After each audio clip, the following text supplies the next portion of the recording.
하나님의 말씀 봉독하겠습니다. 사도행전 16장 6절에서 10절까지 말씀입니다.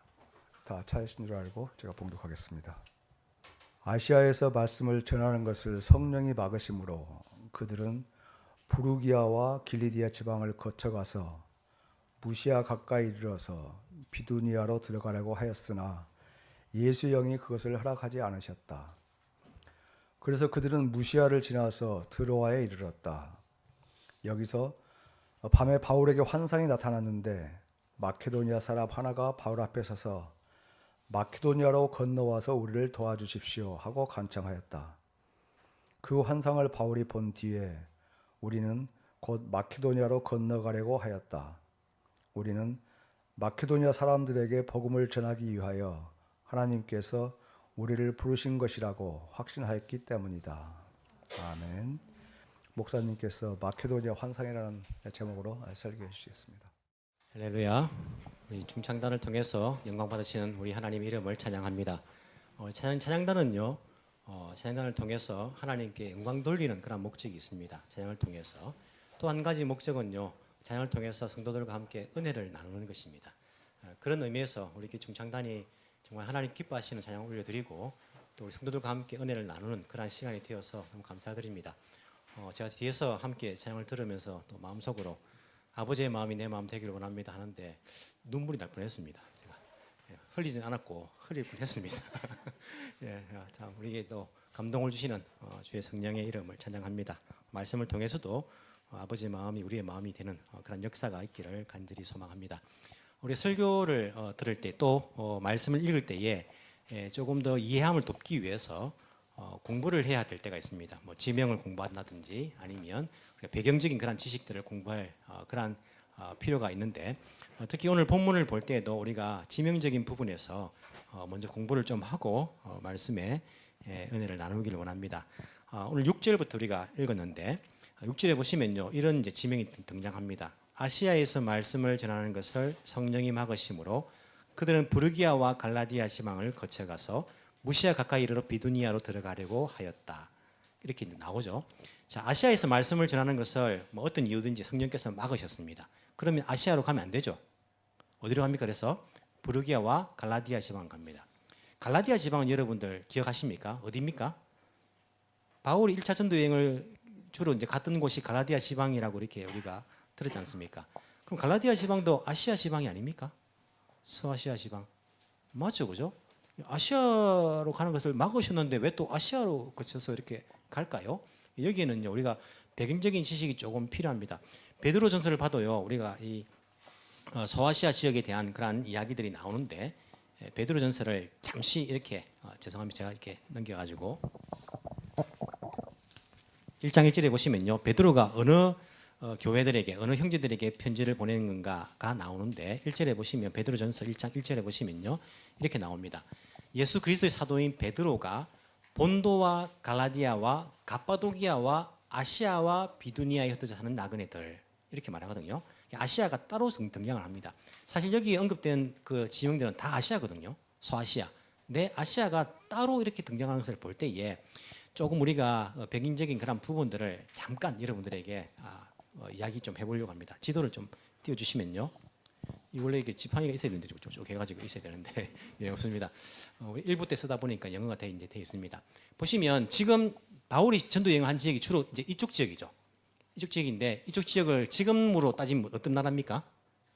이제 튀르키예라고 이름 바꿨죠. 터키가 튀르키예 지역이 이쪽 지역입니다.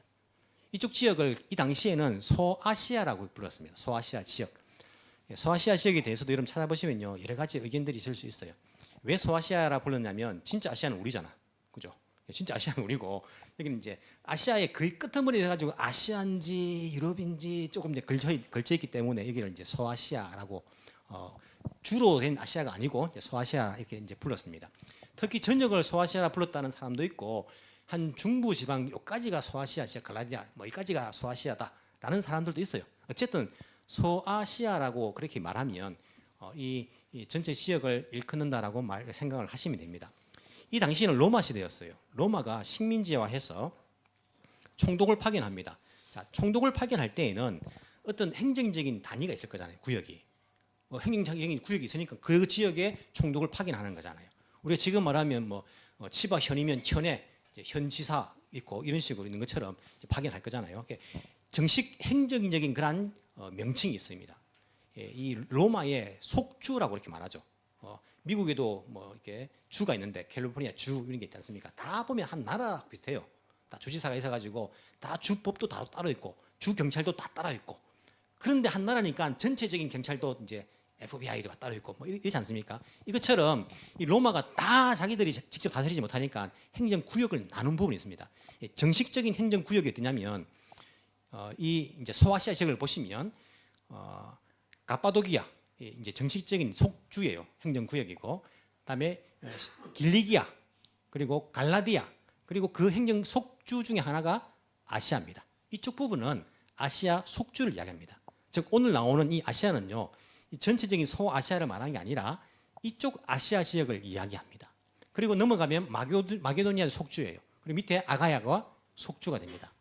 이 속주들에는 다 수도가 있습니다. 수도가 어디냐면 가파도기아 수도 뭐 잘 모릅니다. 하여튼 있습니다. 있고 길리기아는 바울이 태어난 다소가 수도예요. 그리고 갈라디아는 앙카라가 수도입니다. 앙카라가 지금 튀르키예의 수도가 앙카라입니다. 이스탄불이 아니고 위에 비두니아와 본도 속주예요. 거기는 아까 이제 베드로 전서에도 나오는 나라 속주들이 다 여기 있는 속주들이 나오지 않습니까? 거기는 지금의 이스탄불 옛날에는 이제 이름이 달랐는데 이스탄불이 저 위에 비두니아의 그런 수도였습니다. 아시아는 수도가 어딜까요? 아시아는 에베소가 수도입니다. 아시아 수도는 그리고 여기 루시아, 루기아 또 밤빌리아는 원래는 속주가 아니었어요. 속주가 아니었는데 황제에 따라 가지고 속주로 승격되기도 합니다. 그래서 총독을 파견하고 하거든요. 43년도에 속주가 됩니다. 이 두 개가 합쳐져 가지고 속주가 되는 거예요. 그래서 바울이 전도 여행할 때는 이미 속주가 되어 있던 곳입니다. 이렇게 정식적인 행정 명칭으로 속주가 있고 그냥 지방이 있어요. 지방. 예를 들어서 이런 중부지방, 남부지방은 정식적인 행정 구역은 아니잖아요. 뭐 밑에 이렇게 미나미 지역을 남부지방 이렇게 부르는 거잖아요. 부르는 명칭, 그냥 단순한 명칭입니다. 명칭이 뭐냐면 여기 보시면 오늘 나오는 부르기아입니까? 한국말로 이걸 봐도 모르겠는데 부르기아. 이 부르기아는요 속주가 아니고 이쪽 지역 갈라디아 속주의 이 부분을 부르기아라고 부를 뿐이지 정식 행정 명칭은 아니에요. 그래서 오늘 보면 부르기아와 갈라디아를 거쳐갔다 나누는데 부르기아나 갈라디아나 똑같은 거 아닙니까? 근데 원래 보시면 앞에 정관사가 하나밖에 없어요. 하나밖에 없다는 것은 무슨 말입니까? 갈라디아 속주에 부르기아를 지나갔다라고 이해하시면 되는 거예요. 갈라디아 지역에 속해 있으니까 부르기아가 그렇게 갔다. 이게 무시아죠 한국말로. 예, 무시아가 이 당시에는 속주가 아니었습니다. 나중에 속주가 됩니다. 기원 4세기경인가 속주가 된다고 나오더라고요. 이 당시에는 속주가 아니고 무시아 지방이에요. 그래서 이 아시아가 속주인데 특히 아시아의 북쪽 지방을 무시아 지방이라 불렀다라고 생각하시면 됩니다. 그래서 사도 바울이 처음에 아시아에 가려고 했는데 아시아에 가려고 하다 길이 막혔다는 말씀은 무슨 말이냐면 아시아 속주에 에베소에 가려고 했을 가능성이 큽니다. 이 아시아의 수도는 에베소이기 때문에 에베소에 가려고 했는데 이때는 못 가요. 못 가고 나중에 돌아오는 길에 잠시 들러가지고 갔다가 3차 전도 여행 때에 에베소에 두란도 서원에서 2년 동안 가르쳤다 이렇게 나오죠, 그죠? 그때 에베소가 굉장히 중요한 그런 도시입니다. 이 반모섬이 있는데 사도 요한이 이제 귀한 같은 섬이 반모섬이죠.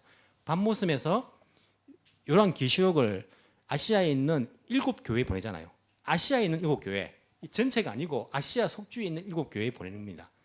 7교회에 보낸 편지가 요한계시록이에요. 아시아 속주에 다 7교회들이 다 있습니다. 에베소 그리고 라우디게아, 필라델피아, 뭐 사데, 스무나, 또 두아디라, 버가모 이렇게 7 도시가 있는 것들을 볼 수 있습니다. 사도 바울이 아시아에서 말씀을 전하려고 생각했어요. 즉 1차 전도 여행 때 방문한 곳을 다 방문했어요. 방문하고는 이쯤에서 이제 안디옥, 비시디아 안디옥쯤에 왔겠죠. 1차 전도 여행을 방문했던 것을 거기서 교회를 강하게 하고 교인들의 수가 불어나고 교회가 부흥한 것들을 바라봅니다. 자, 이제 어디로 갈까 하다가 아시아 속주의 중요한 도시니까 아마도 성경에 나오진 않지만은 에베소를 향해서 갔을 가능성이 큽니다. 에베소에 가서 아시아로 우리가 들어가서 에베소에 가서 복음을 전하자라고 생각을 했을 거예요. 그래서 이제 돌아온 길에 에베소를 이제 들렸던 것을 볼 수 있죠. 그런데 성령께서 그 길을 막으시는 거예요. 어떻게 막으셨을까요? 그 방법은 우리가 모릅니다. 모르지만은 성령께서 막으시는 방법도 여러 가지 있죠. 환경적으로 뭐 막히다든지 아니면 뭐 여러 가지 있을 수 있어요. 어떤 우리가 아는 어떤 팀이 이스라엘에 성지 순례를 가고 싶어가지고 2019년도부터 이제 계획을 했었어요. 그래서 2020년도에 가자 했는데 그때에 코로나가 터져가 못 갔어요. 얼마나 아쉬웠겠습니까? 3년 지나가지고 이제 코로나 잠잠해질 쯤 돼가 다시 계획을 세워서 가자 했는데 전쟁이 또 나가 또 못 가는 거예요. 이게 계획을 세웠어요. 성지순례 계획이 나쁜 일은 아니지 않습니까? 세웠는데 그때는 아니라는 거예요. 그때는. 지금 사도 바울이 에베소 아시아를 향해서 가자 했는데 성령께서 어떤 상황인지 모르지만은 뭐 밀란이 일어났는지 어떤 일이 있는지 모르지만은 갈 여건이 안 되는 거예요. 전도 여행 가는데 그게 나쁜 일입니까? 좋은 일인데도 불구하고 막을 때가 지금은 아니라는 지금은 훨씬 더 중요한 그러한 계획이 있다라고 알려주신 것입니다. 그래서 사도 바울이 어떻게 합니까? 부르기아와 갈라디아 지방에 있는 부르기아를 거쳐서 무시아에 가까이 갔어요. 무시아 위에 이제 북쪽 지역이죠. 아시아 속주의 북쪽 지역에 가서 이제는 어디로 가려고 합니까? 보시면 비두니아로 들어가려고 합니다. 북쪽 저기 비두니아 지방으로 올라갈 계획을 가지고 있어요. 거기도 복음을 안 전했으니까 가자 이렇게 이제 생각을 했던 것입니다. 근데 또 그때도 어떻게 합니까? 예수의 영이 성령이시죠. 성령께서 그것을 허락하지 않으시는 거예요. 비두니아 사람들은 복음을 안 들어도 됩니까? 들어야지요. 하지만 이 사람들도 복음을 나중에 듣게 됩니다. 그러니까 베드로 전서 보시면 이 비두니아 본도와 비두니아에 있는 형제들에게 나그네 된 사람들에게 편지를 보내는 것들을 볼 수 있죠. 복음이 결국 전해집니다. 하지만 이때는 아니라는 거예요. 더 중요한 계획이 있다는 것입니다. 자, 그렇게 들어가고 해서 예수의 영이 그것을 허락하지 않으셨습니다. 그래서 그들은 무시아를 지나서 어디로 갑니까? 드로아에 갑니다. 여기 보시면 위에 드로아 써 있죠. 드로아에 도착합니다. 드로아는 그럼 트로이의 목마 아닙니까? 트로이의 목마가 뭐 실제 있었던 역사도 아니면 신화다 이런 의견들이 분분한데 어쨌든 트로이의 목마, 트로이와 어디 스파르타입니까? 뭐 저기 그 그리스 지역에 있는 그 나라들을 전쟁을 하죠, 그죠? 전쟁을 하는데 나중에 이제 도저히 10년 동안 전쟁을 하다가 이기지 못하고 막 서로 막 이렇게 있으니까 트로이 목마만 놔두고 이제 후퇴를 하는 거예요. 트로이 사람들이 야 이게 우리가 이겼다고 이제 저런 건가 보다 싶어가지고 딱 들어놓았는데 그 목마에서 이제 전쟁 군인들이 나와가지고 트로이가 멸망했다 이런 이야기가 있지 않습니까? 이 트로이가 드로아와 동일한 지역이다라고 생각하는 학자들이 많습니다. 어떤 학자들은 아니 동일한 지역이 아니다라는 그런 학자들도 있어요. 하지만 적어도 동의하는 것은 같은 바운더리 안에 있었다라는 것은 동의합니다. 그래서 드로아가 보다 더 큰 개념이고 트로이는 작은 개념이다라는 학자도 있고 여기 바로 옆에 있는 그런 나라이다, 도시이다 그렇게 생각하는 학자들도 있는데 드로아는 여러분 트로이라 생각해도 크게 틀린 것은 아닙니다. 이게 트로이라는 곳이 바로 이제 트로아 여기에 도착을 한 거예요. 여기서 이제는 어디로 가야 될지 몰라. 우리는 이제 그 뒤에 이야기를 다 아니까 괜찮은데 바울의 선교팀은요 굉장히 곤란한 일이 이제 생긴 거예요. 바울 선교팀이 지금까지 역사 가운데에 제일 우수한 선교팀이에요. 그렇지 않습니까? 바울만큼 우수한 선교팀이 없습니다. 이렇게 복음을 어려운 환경 가운데 정말 유럽까지 뭐 비행기가 있었던 것도 아니고 일생을 목숨 다해가지고 그렇게 복음을 전해가지고 어찌 보면 우리도 그 복음 선교팀의 혜택을 받고 있잖아요. 복음이 유럽으로 넘어가서 영국으로 가서 미국으로 건너가서 우리에게까지 복음이 전달되어 오는 이 선교팀의 그러한 헌신을 통해 가지고 정말 훌륭한 선교팀인데 이 선교팀이 곤란을 겪는 거예요. 자기 뜻대로 자기 계획대로 안 되는 거예요. 바울이 성격을 보면요, 뭐 정확하게 알 수 없지만은 성격을 보면 그냥 즉흥적으로 하는 사람보다는 계획을 딱 세워서 하는 사람 아닙니까? 다음에 어디로 가자 계획을 세워가지고 그렇게 뭐 하는 성격일 수 있는데 계획대로 되지 않을 때에 참 곤란합니다. 우리도 그렇지 않습니까? 계획대로 되지 않을 때에 참 힘이 들어요. 낙심합니다. 낙심. 어떻게 할까? 낙심하는 거예요. 돌아갈까? 하지 말까? 이 팀은 이제 처음부터 사실은 좀 힘들었어요. 바나바하고 싸워가지고 헤어지는 거예요. 헤어져가지고 가는 데마다 뭐 바나바 어디 갔습니까? 물어보면 곤란하기도 하고 막 선교팀이 힘들어 출발했는데 그래도 처음 방문했던 지역들은 이제 뭐 열심히 사역해서 좋은 그런 결과가 있었지만은 그 이후로 새롭게 복음을 전하는 지역마다 자꾸 문이 막히는 거예요. 그때 어떤 마음 들겠습니까? 들어와 있을 때에 답답한 거예요. 답답해요. 돌아갈까? 그냥 막 구경이나 하고 여행이나 하고 갈까? 맛있는 거 먹고 그냥 갈까? 막 그런 생각 안 했겠지만은 막 별별 생각 다 드는 겁니다. 우리가 좋은 일 하려고 하나님 나라 위해서 이렇게 하는데 이게 뭐 안 맞는 걸까? 그만두라는 걸까? 별별 생각 다 드는 거예요. 제가 남아공 이야기를 한 번씩 드리는데 지난번에 드렸지만요. 남아공에서 선교팀을 꾸려가지고 스와질랜드로 갔다 했죠. 단기 선교를. 계획을 세우고 갔어요. 스와질랜드라는 나라가 기독교 비율이 거의 한 70% 이상 됩니다. 그러니까 입국 갈 때 사람 묻더라고요. 선교여행 왔다니까 우리나라 기독교 비율 몇 프로냐 아느냐 묻더라고. 70%. 이게 뭐하러 왔냐 이제 이런 말이에요. 뭐하러 왔냐. 산에 이제 고아원 에이즈로 워낙 많은 부모들이 죽어가지고 고아들이 많아요. 에이즈 비율도 너무 엄청 높으니까 그 당시에 평균 연령이 그 평균 수명이 뭐 30, 40 정도밖에 안 됐어요. 스와질랜드가. 지금 조사해 보니까 좀 올랐더라고요. 그러니까 고아들이 많아요. 고아원이 산에 있는데 하여튼 이게 그 산에 있는 고아원 가서 우리가 이제 봉사하려고 이제 그 선교 여행을 계획을 했습니다. 결국엔 이제 도착하지만은 거기 전기도 안 들어와요. 전기가 5시 되면 끊겨요. 밤에 촛불 켜고 있어요. 촛불 켜고. 냉장고도 뭐 전기 다 나가버리니까 발전기 막 써가지고 냉장고를 돌려야 되고 막 그런 게 있어요. 거기서 아이들하고 축구 했던 이야기 제가 했습니까? 그거 하더라고요. 축구하는데 공이 굴러가면요. 저 3m 내려가야 되고 공 안 굴러가기 위해서 노력해야 돼요. 아이들이 산에 사니까 뭐 호흡도 그렇고 기압도 그렇고 엄청나게 잘 되더라고요. 보니까 거기 가기 위해서 이제 계획을 세웠어요.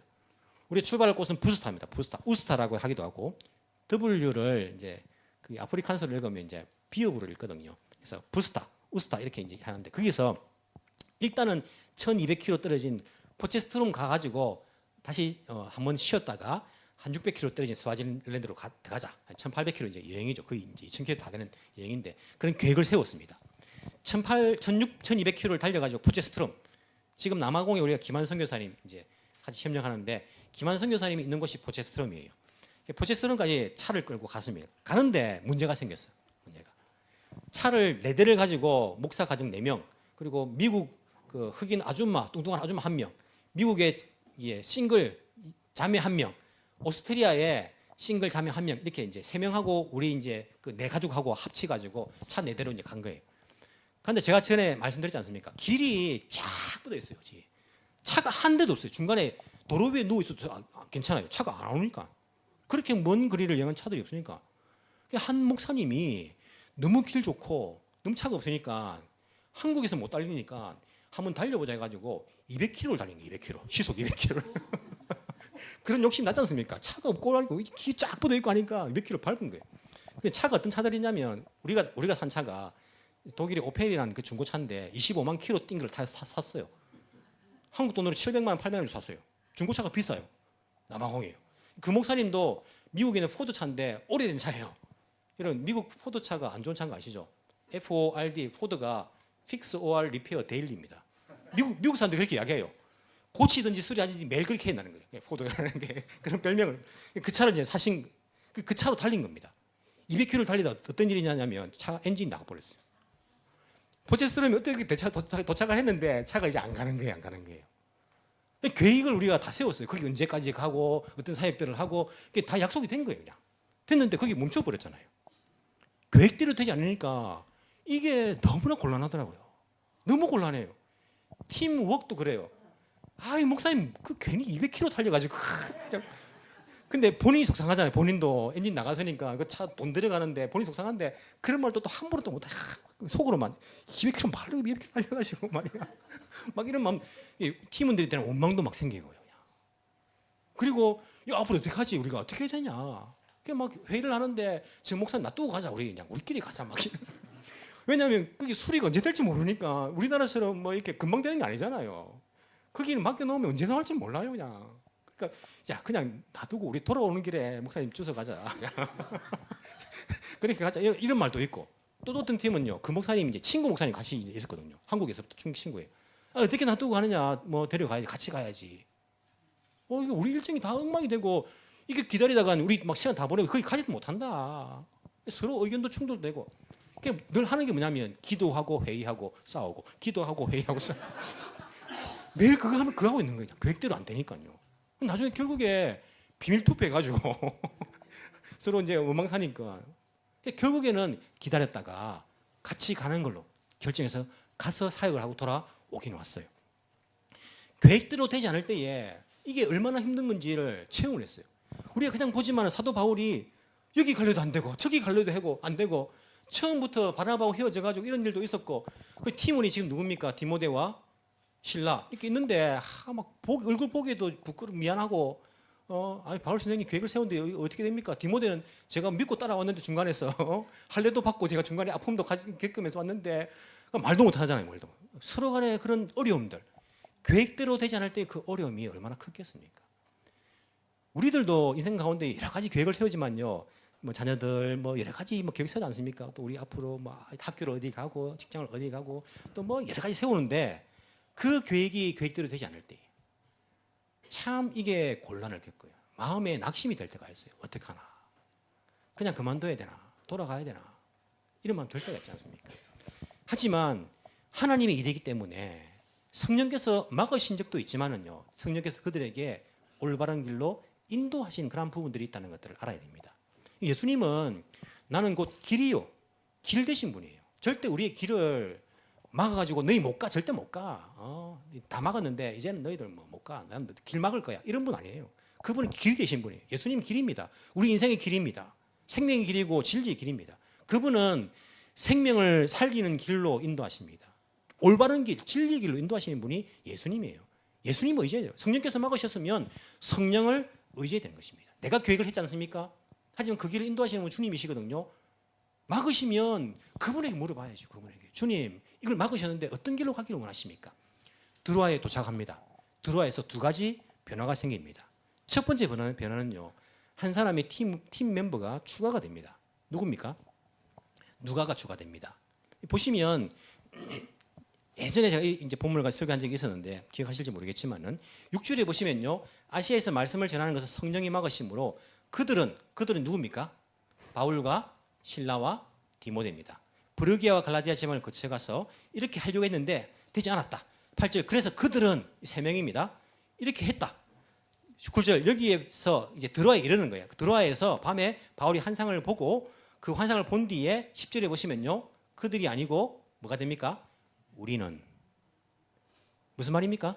사도행전을 기록한 누가가 포함된 거예요. 어디에서? 드로아에서. 지금까지는 없었는데 드로아에서부터는요. 우리는 누가가 자기를 포함해서 우리가 이런 것들이 하나님께서 우리를 부르신 것으로 확신했다. 그래서 11절에 우리는 그렇게 건너갔다라고 주어가 바뀝니다. 드로아에서 누가가 어떻게 합류했는지 모르지만은요. 이 팀원에게 합류되는 거예요. 누가가 어떤 사람입니까? 의사 아닙니까? 역사가입니다. 누가의 글을 누가복음 사도행 보시면요. 성경학자들이 누가의 글이 정말 세련됐다고 이야기를 해요. 누가가 학적으로 굉장히 뛰어난 사람이에요. 그리고 여러분 똑똑한 사람들은요. 가끔 가다가 보면 재수 없을 때 있잖아요. 그죠?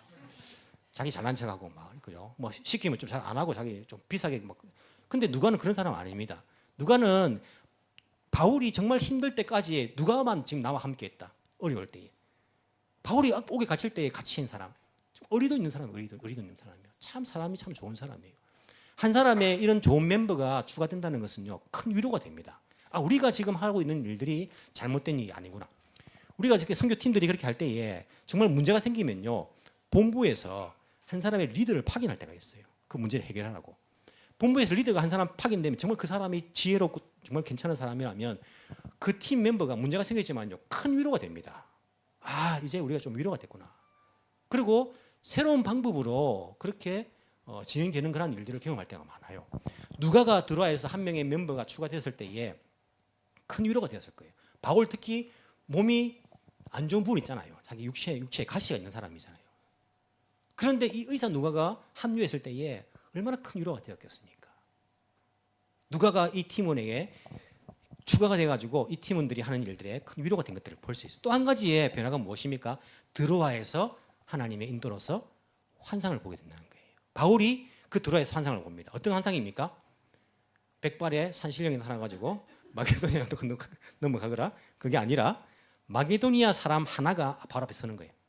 그 사람이 마게도니아 사람이 어떻게 알았을까? 생김새 다를까요? 일본 사람, 중국 사람, 한국 사람 이런 보면 압니까? 뭐 우리는 보면 좀 알 수는 있어. 하지만 영 다른 사람들이 보면 잘 모르잖아요. 하지만 여러분 우리 북한 사람하고 한국 사람하고 남한 사람하고 같은 말을 쓰지만은요. 딱 말 들어보면 알아요. 발음이 다르잖아요. 마게도니아 지역은요. 보다 더 헬라적인 그리스적인 문화가 훨씬 강한 곳입니다. 그리고 다른 나라들도 헬라어를 그리스를 쓰지만은 그 발음들이 조금 달라요. 특징들이. 그래서 마게도니아 사람은 마게도니아 특징을 다 가지고 있습니다. 복장도 다르고요. 민족적인 성향들도 다 다릅니다. 다르고 특히 이 사람이 뭐라고 합니까? 마게도니아를 건너와서 우리를 도우라 하니까 이 사람도 마게도니아 사람인 것들을 알 수 있습니다. 그렇게 그 환상을 보게 됩니다. 자, 이전에 바울이라면 내가 환상을 봤다. 나를 따르라. 무조건 이렇게 데려갈 수도 있어요. 내가 환상 봤으니까 이게 하나님 뜻이다. 따르라 할 수 있는데 어떻게 합니까? 주어가 바울이가 아니고 우리는 4명의 팀원들이 다 함께 어떻게 합니까? 바울이 본 것에 대해서 아마도 기도했겠죠. 그리고 그 바울이 본 환상은 하나님께서 마게도냐 사람들에게 복음을 전하기 위해서 우리를 부르신 것이라고 우리가 확신했다.